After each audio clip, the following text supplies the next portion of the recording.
Depuis la publication de cette vidéo, l'éditeur Sage a renommé sa solution en Sage 100. Cela n'a pas d'incidence sur l'utilisation faite du logiciel dans ce micro-learning.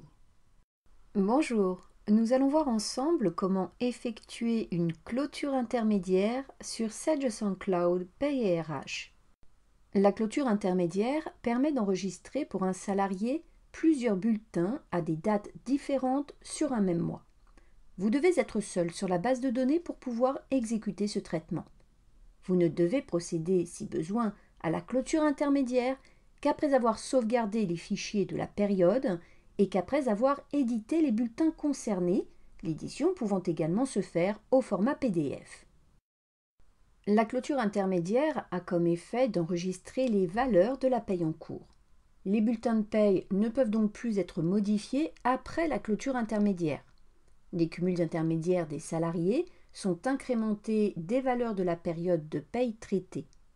À la date de la clôture intermédiaire, un bulletin archive est enregistré au niveau de l'historique des bulletins cumuls accessibles par le menu Annexe.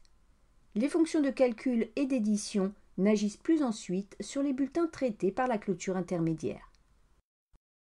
Par le menu Gestion, Clôture, Intermédiaire, il est impératif de sélectionner le salarié concerné. Si l'option par défaut date de fin du bulletin est cochée, la clôture intermédiaire sera réalisée à la date de fin de période indiquée dans le bulletin du salarié.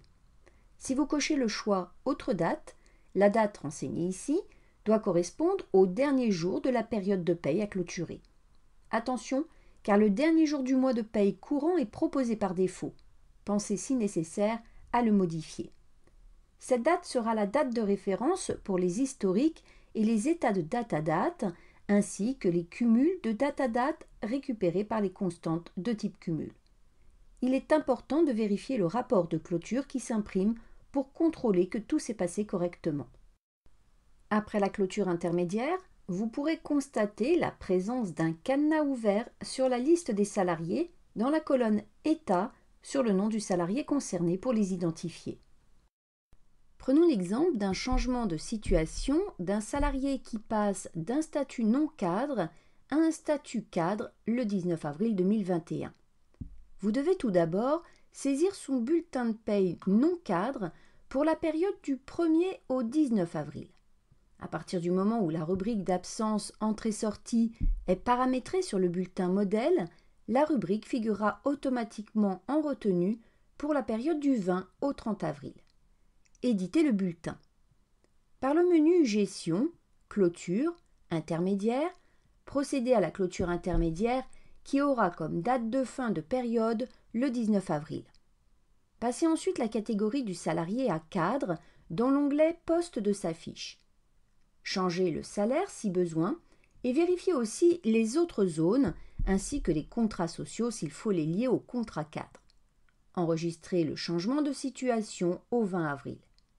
Il vous suffit ensuite de retourner saisir le bulletin pour le même salarié pour la période du 20 au 30 avril. Imprimez le bulletin. S'il s'agit du dernier pour la période, il n'est pas nécessaire de refaire une clôture intermédiaire. En effet, ce bulletin sera traité en même temps que ceux des autres salariés au moment de la clôture mensuelle.